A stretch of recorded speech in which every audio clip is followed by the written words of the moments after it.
everyone, my name is Marty Angela Moral, and for today's video is all about hormones, exercise, and training.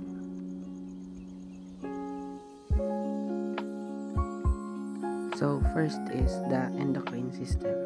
The term endocrine means hormone secreting, consists of host organ gland, minute quantities of chemical messengers, hormones, and a target or receptor organ. This system integrates and regulates body function to stabilize the internal environment. Hormones produced by the endocrine glands affect all aspects of human function. They regulate growth, metabolism, and reproduction, with a heightened acute and chronic response to the physical and psychological stress. Hormones maintain internal homeostasis by modulating electrolyte and acid-base balance and adjusting energy metabolism to power biologic work. The endocrine system works in tandem with the nervous system to provide hormonal secretions throughout the body. The hormones produced within endocrine glands serves as chemical messengers in the bloodstream, and the nervous system serves as the electrical system. The nervous system works almost instantaneously with a short-lived result, but endocrine system hormones act slower and often with longer-lasting effects. So this figure shows the location of the major endocrine organs. So first is the pituitary, thyroid, parathyroid, adrenal, pineal, and thymus glands. Several organs contain discrete areas of endocrine tissue that also produce hormones. These include the pancreas, gonads, and hypothalamus, also a major organ of the nervous system. So there are three components characterize the endocrine system. So first is number 1, host gland, number 2, hormones, and lastly, target receptor cells or organs. Glands classify as either endocrine, exocrine, or both. Endocrine glands secrete hormones. They lack ducts or ductless, but discharge their substances directly into the extracellular space around the gland. This figure shows that hormones diffuse into the blood for transport to target tissue throughout the body, similar to neuromuscular responses. Hormone secretion adjusts rapidly to changing location of the hormone-producing endocrine glands. Hormones secreted from endocrine glands travel in the bloodstream to exert influence on body tissues. This table shows the endocrine organs and their secretions. First is adipose tissue cells. His chemical type is peptide and hormone leptin adiponectin resistive, and this targets hypothalamus and other tissues. The main effect of this is food intake, metabolism, reproduction. Next up is adrenal cortex gland. His chemical type is esterol, and hormone mineralocorticoids, glucocorticoids, and androgens. And this targets many tissues. And the main effects of this is stimulates NA+, reabsorption, and K+ secretion, and also promotes protein and fat catabolism, raises blood glucose levels, and adapts body to stress and promote sex drive. Next is adrenal medulla gland. His chemical type is amine, and hormone epinephrine, and his target is many tissues. And the main effect of this is facilitates sympathetic activity, increases cardiac output, regulates blood vessels, increases glycogen catabolism, and fatty acids release. Next is gastrointestinal cells. And the chemical type is peptide and hormone gastrin, cholecystokinin, and this targets GI tract and pancreas. And the main effect of this is assist digestion and absorption of nutrients, and also regulates gastrointestinal motility. Next is heart cells, and chemical type is peptide, and hormone is atrial natriuretic peptide, and this targets kidney tubules. And the main effect of this is inhibits sodium reabsorption. Next is hypothalamus, cluster of neurons. Its chemical type is peptide and hormone, tropic hormones, releasing and release inhibiting hormones. And this targets anterior pituitary. The main effect of this is release or inhibits anterior pituitary hormones. Next is kidney cells, and this chemical type is peptide esteroid and hormone erythropoietin or EPO, and this targets bone marrow and intestine. So the main effect of this is red blood cells production, increased calcium and absorption. Next is liver and cells, and chemical type is peptide and hormone is angiotensinogen, and this targets adrenal cortex, blood vessels, brain and many tissues. The main effect of this is aldosterone secretion, increased blood pressure and growth. Next is muscle cells, and this chemical type is peptide and hormone is insulin-like growth factors, myogenic regulatory factors, and this targets many tissues. And the main effect of this is growth. Next is pancreas gland. Chemical type of this is peptide and the hormone is insulin, glucagon, and somatostatin, and this targets many tissues. The main effect of this is lowers blood glucose levels, promotes protein, lipid, and glycogen synthesis, and raises blood glucose levels, promotes glycogenolysis and gluconeogenesis, and also inhibits secretion of pancreatic hormones, regulates digestion and absorption of nutrients by GI system. Next is parathyroid and gland.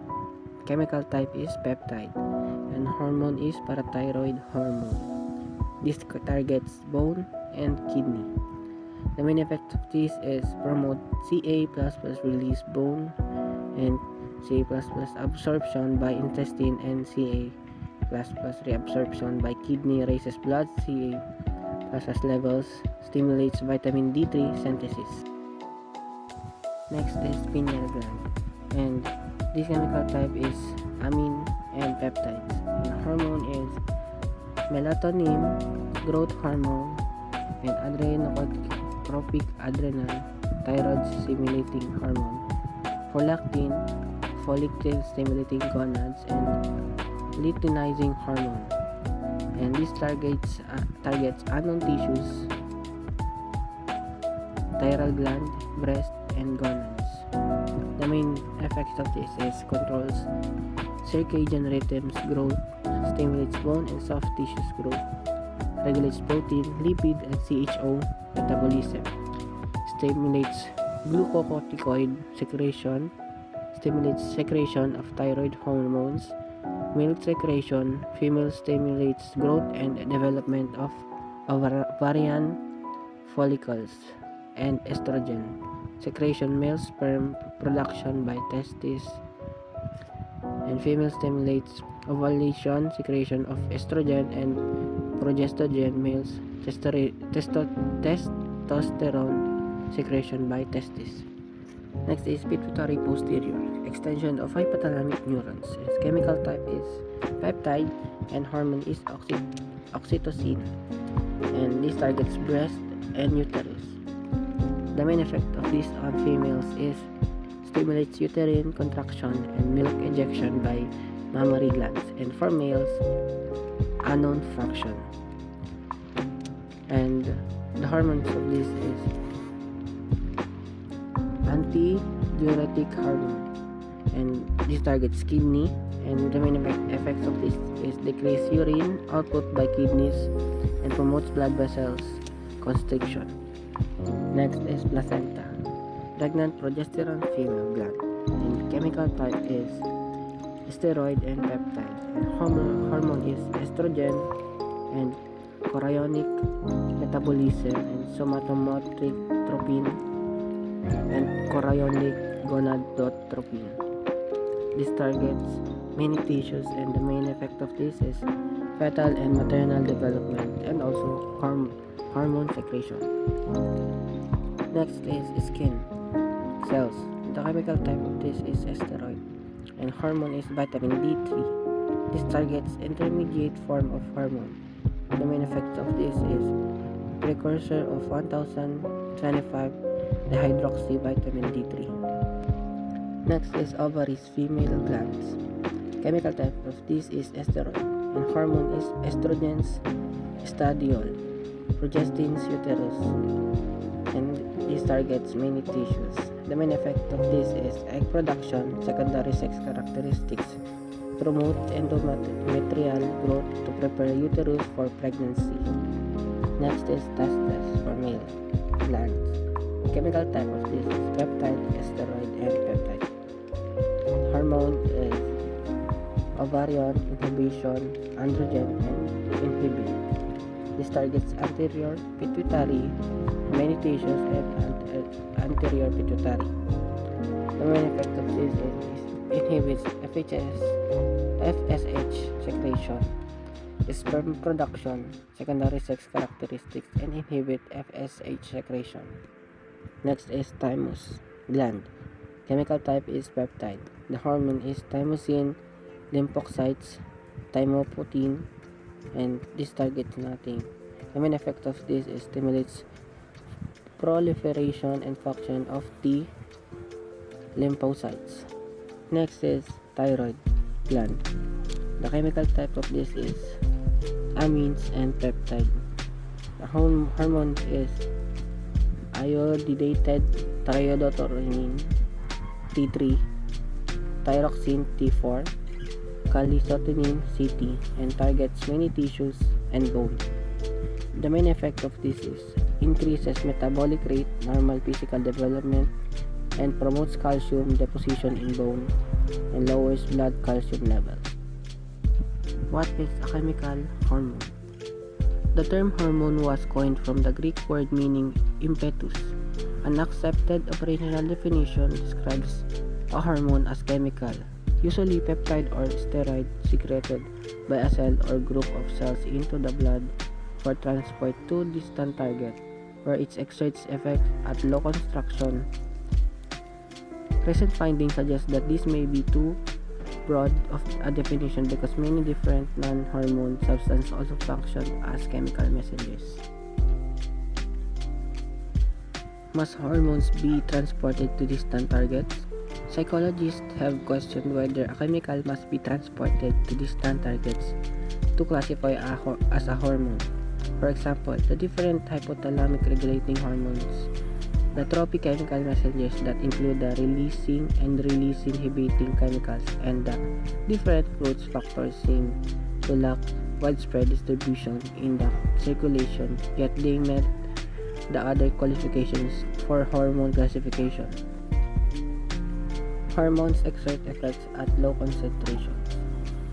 With the discovery of new signal molecules and receptors, the boundary between hormone and non-hormone molecules becomes blurred, particularly at psychologically effective concentrations. Although some hormones act at concentrations in the nanomolar to picomolar range, other chemicals transported in the blood exist in higher concentrations before an effect occurs. For example, cytokines, a group of regulatory peptides that control cell development, differentiation, and the immune response, act on target cells at that much higher concentration than typical hormone. Erythropoietin, the molecule that controls red blood cells synthesis, classifies a hormone but functionally behaves as cytokine. As you can see in this table, compares the storage, synthesis, release mechanism, transport medium, receptor location, and receptor ligand binding, and target organ response of the peptide, steroid, and amine hormones.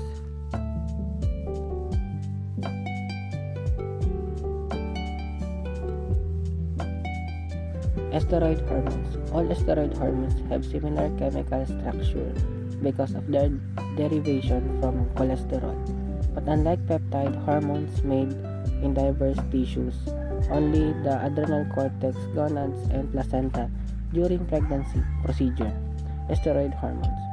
These hormones diffuse easily across cell membranes, both out of the parent cell and into their target tissue. Steroid-secreting cells cannot store hormones. Instead, they synthesize their hormones as needed. So, steroid hormones move out of the secreting cell by simple diffusion. Next is amine hormones. These are small molecules created from one or two amino acids comprise the amine hormones. The amine neurohormones catecholamines, epinephrine, or norepinephrine bind to cell membrane receptors in manner similar to peptide hormones. How hormones function. Most hormones do not directly affect cellular activity but rather combine with a specific receptor molecule on the cell surface. The cell then discharges a second chemical that initiates a cascade of cellular events. The binding hormone acts as brain to reform silyl-3,5-adenosine monophosphate. This compound then acts as second messenger or mediator to influence cellular function by initiating a predictable series of action within the target cell by one of four mechanisms. So first is changing the synthesis rate in cellular proteins. Number 2 is altering enzymes activity, modifying cell membrane transport. And lastly, inducing secretory activity. A target cell's response to a hormone depends largely on the presence of specific protein receptors on its membrane or in its interior. There are three factors determine a hormone's plasma concentration. So first is sum of synthesis released by the host gland. Second is rate of receptor tissue uptake. Lastly is rate of removal from the blood by the liver and kidneys. In most cases, the hormone removal rate, which is usually measured in the urine, equals the rate of release. Lastly is hormone effects on enzyme. The alteration of enzymatic activity and enzyme-mediated membrane transports constitute the major mechanisms of hormone action. Hormones affect enzyme activity in one of three ways. First is stimulate enzyme synthesis.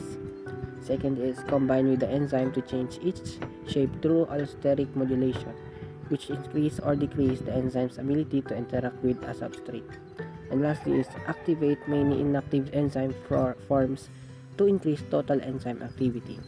So, in addition to altering enzyme activity, hormones either facilitate or inhibit transport of substance into cells. Insulin, for example, promotes glucose uptake through the plasma membrane. In contrast, the hormone epinephrine inhibits cells' glucose uptake.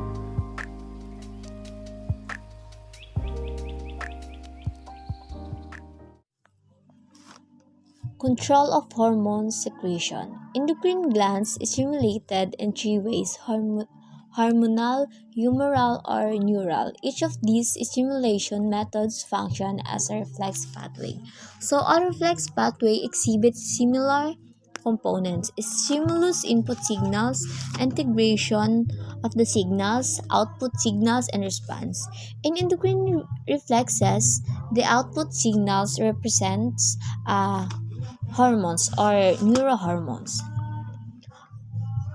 Hormonal stimulation. Hormones often influence secretion of other hormones. So, ito yung nagpapalabas ng mga ibang nagtatagong hormones.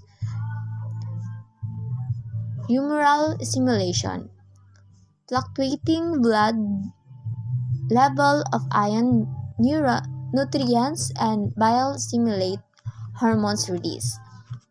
So the term humoral denotes this stimuli to distinguish them from fluid-borne.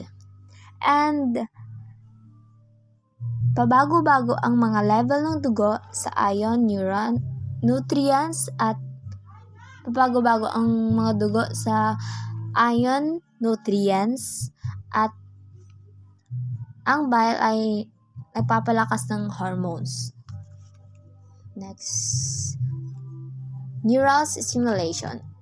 Nerve fiber affect hormones release.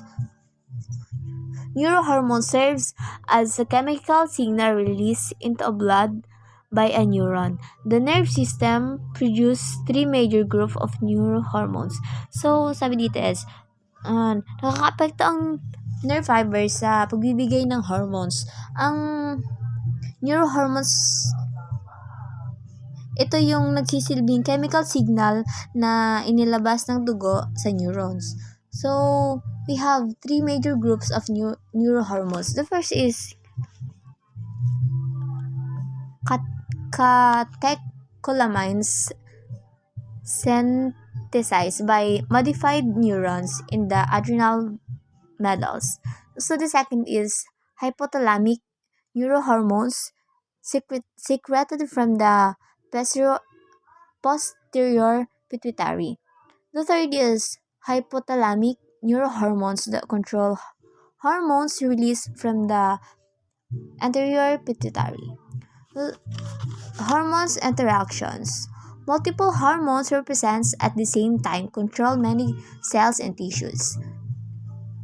Three types of interactions of diverse hormones exist. So the first is synergism.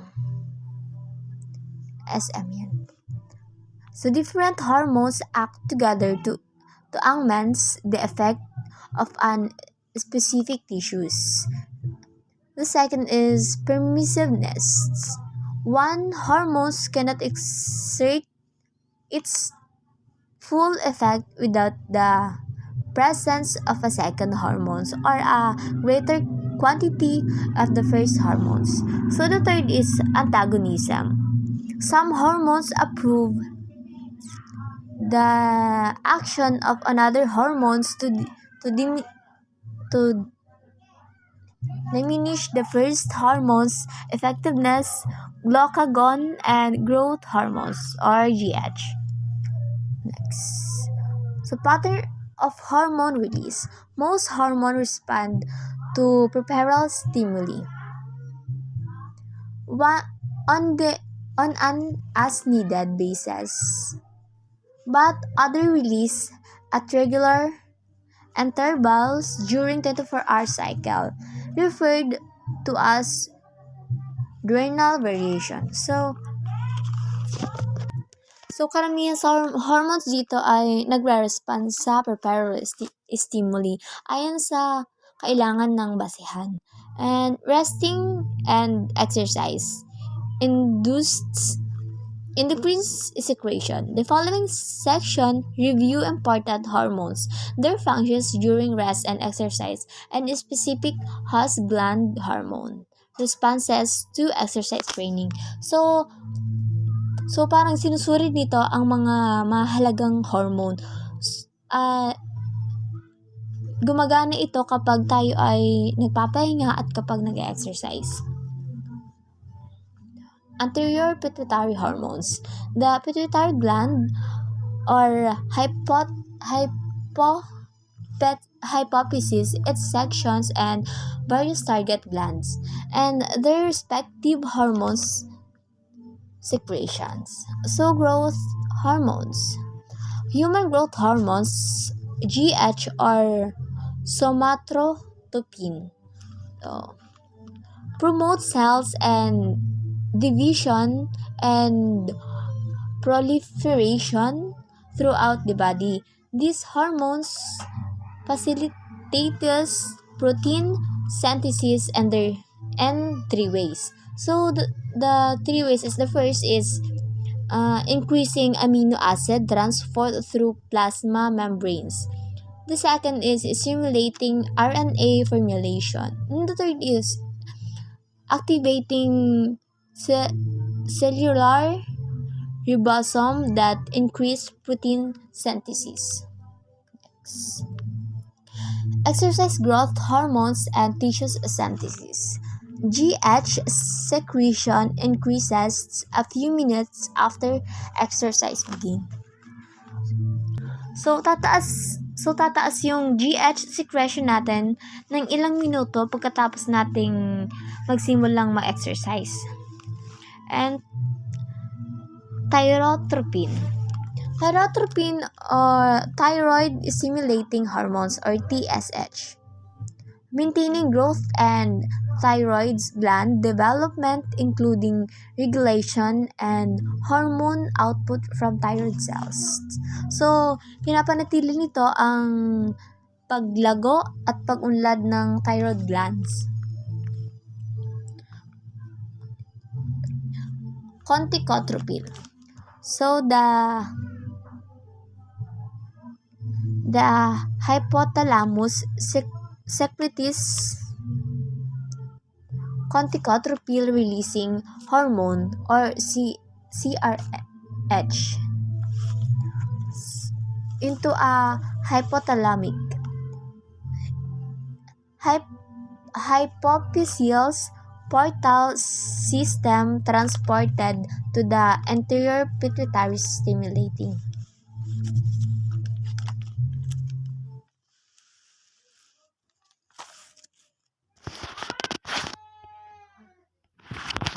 Gonadotropic hormones. Gonadotropic hormones includes polycis stimulating hormones or FRH,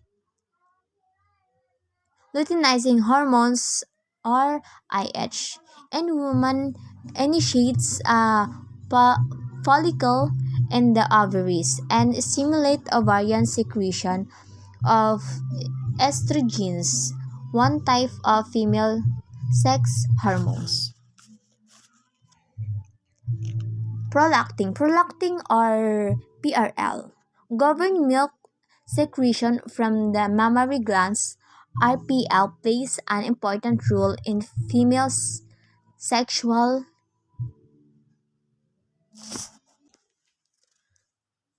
function, making repeated exercise induce PRL release inhibit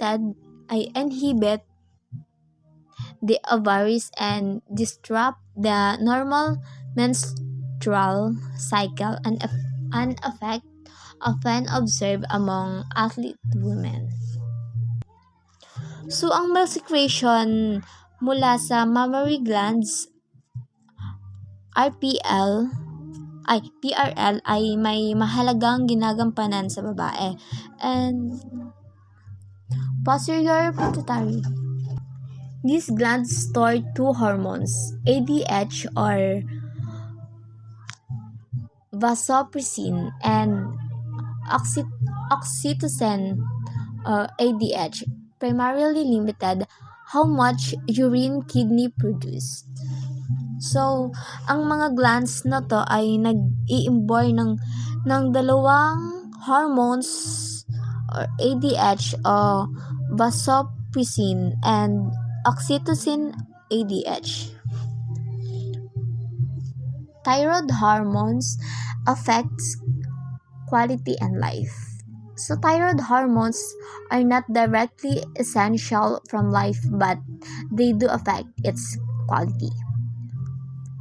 Hypersecretion of thyroid hormones, hyperthyroidism has the following four effects. So the first effect is increasing oxygen uptake and metabolic heat during rest.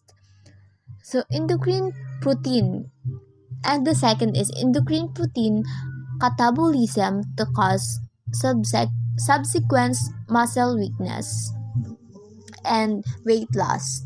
The third is heightens reflex activity and psychological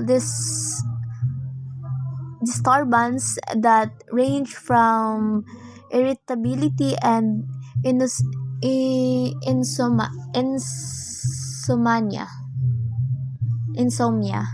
and psychosis. The fourth caused an abnormality rapid heart rate. Adrenal hormone shown that flattered cup-like adrenal gland located just above kidney. So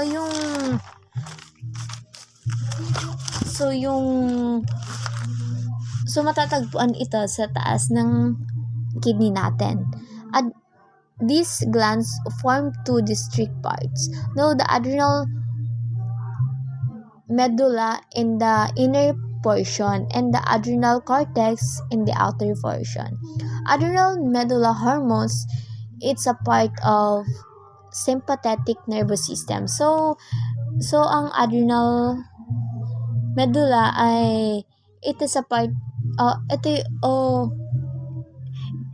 ay bahagi ng sympathetic nervous system. Adrenal cortex hormones. The adrenal cortex secretes the adrenocortical hormones and respond to stimulation from the pituitary gland. So that's all. Mineralocorticoids regulates the mineral salt to sodium and potassium in the extracellular fluid space. Aldosterone, the most physiologically important of these hormones, comprises almost 95% of all mineralocorticoids.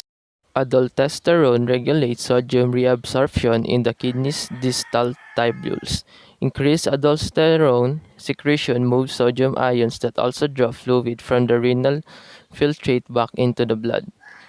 With little sodium passing into the urine, conservation of fluid via sodium reabsorption increases plasma volume, often with concomitant increase in cardiac output and arterial blood pressure. In contrast, sodium and fluid literally pour the urine when aldosterone secretion ceases. The kidneys exchange either a potassium or hydrogen ion for each reabsorbed ion, enabling aldosterone to indirectly stabilize serum potassium and whole body pH, mineral balance, preserve nerve transmission and muscle function. Neuromuscular activity would cease without proper regulation of sodium and potassium. Outflow from the sympathetic nervous system during exercise constricts blood vessels to the kidneys. Reduced renal blood flow stimulates the kidneys to release the enzyme renin into the blood.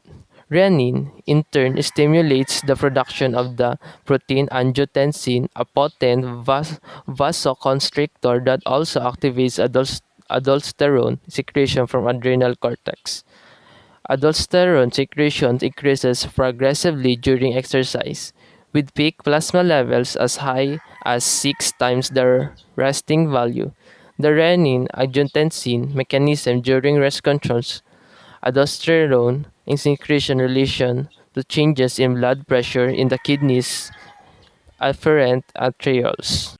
Glucocorticoids. Figure 12.8 shows factors that affect cortisol secretion, the major steroid glucocorticoid of the adrenal cortex and its actions on target tissues. Cortisol secretes with a strong diurnal rhythm. Secretion normally peaks in the morning and diminishes during the night. Cortisol secretion also increases with stress, thus, it is sometimes called the stress hormone. Cortisol is considered a catabolic hormone because it counters hypoglycemia, making it essential for life. Animals whose adrenal glands have been removed die if they are exposed to significant environmental stress. Cortisol required full activity of glucagon and catecholamines exert a permissive effect on those hormones. Cortisol's six main effects include: number 1, promotes liver gluconeogenesis. Number 2, breaks down skeletal muscles protein for glyconeogenic substance. Enhances lipolysis or the fat breakdown during low energy intake and prolonged moderate physical activity. Number 4, suppresses the immune system. Number 5, promotes negative calcium balance. Influences brain function including mood changes and alterations. Androgens. The adrenal glands and ovaries in female and testes in males produce sex steroid hormones collectively termed androgens. These endocrine gland hormones promote sex-specific physical characteristics and initiate and maintain reproductive function. Distinctly, male or female hormones exist, but rather general differences in hormone concentrations between the sexes. Pancreatic hormones. The pancreas is about 4 cm long, weighs 60 grams, and lies just below the stomach. Figure 12.9, the location of pancreas and its different endocrine cells. German microscopic anatomist and physician for Paul Lagerhans first described the clusters of cells throughout the pancreas in his 1869 dissertation. These clusters, numbering close to 1 million, were named the islets of Lagerhans to honor him. They contain 4 distinct cell types, each associated with a different peptide hormone. About three-quarters of the islet cells and cells that produce insulin and a peptide called amylin. Another 20% cells are that secrete glucagon. The remaining cells are somatosine and secreting the cells and cells that produce pancreatic polypeptide. Insulin secretion. The following 5 factors influence insulin release following a meal. Number 1 is increased blood glucose concentrations. Plasma glucose concentrations greater than 100 milligrams DL-1 represent the main stimulus to insulin secretion. Glucose absorbed from all the small intestine travels in the bloodstream to pancreas B cells where a transporter glucose transporter 2 GLUT2 initiates insulin release. Number 2. Increased blood amino acid concentrations. Increased plasma amino acid concentration, which typically occurs after meal, triggers insulin release. Number 3. Gastrointestinal tract hormones. Several hormones released from intestinal tract after a meal travel in the circulation to the B cells and stimulate insulin release. The two most important of these hormones are glucagon-like peptide and glucose-dependent insulinotropic peptide. Both hormones trigger insulin release even before glucose release the B cells. Number 4 is the parasympathetic nervous system stimulation. During and after a meal, an increased parasympathetic stimulation of the intestinal region and pancreas directly promotes insulin release. Number 5, sympathetic nervous system stimulations. Increased sympathetic activity inhibits insulin secretion. During stress, sympathetic input to the pancreas increases to inhibit insulin secretion and stimulate gluconeogenesis. This provides extra glucose fuel toward the nervous system and skeletal musculature. Glucagon secretion. The cells, the islets of Langerhans secrete glucagon, the insulin antagonist hormone. In contrast to insulin, glucagon increasing blood glucose levels and stimulates liver glycolysis and gluconeogenesis and lipid catabolism. Diabetes mellitus. Diabetes mellitus consists of 4 subgroups of disorders that exhibit different pathophysiologies.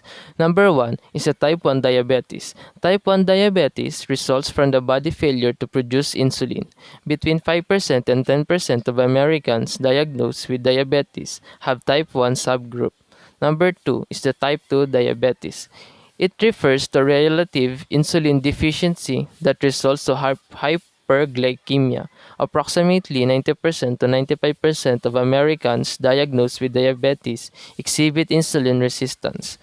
Number 3 is the gestational diabetes. It affects about 4% of all pregnant women, or about 135,000 cases in the United States each year. Number 4 is the pre-diabetes. Occurs when a person's blood glucose reaches higher than normal levels but not high enough for diagnosis as type 2 diabetes.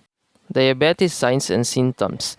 Diabetes often progresses undiagnosed because many of its symptoms seem harmless. Importantly, early detection of the signs and symptoms of diabetes or subsequent treatment decrease the chance of developing the more serious complication of diabetes. 12 diagnoses and symptoms include: number 1, and elevated blood glucose or hyperglycemia. Number 2 is frequent urination or pyluria. Number 3 is excessive thirst or polydipsia. Number 4, extreme hunger or polyphagia. Number 5, higher levels of blood ketones from reliance on excessive fat catabolism. Number 6 is unexplained weight loss. Number 7, increased fatigue. Number 8, irritability. Number 9, blurry vision. Number 10, numbness or tingling in the extremities in hands and feet. Number 11 is low healing wounds or sores. Number 12 is abnormally high frequency of infection. The genetics of diabetes. A simple pattern of inherited characteristics does not fully explain the risk of contracting diabetes. Two factors predispose a person to diabetes. Number 1 is individuals inherit a predisposition to the disease, and number 2, something in the environment triggers its activation.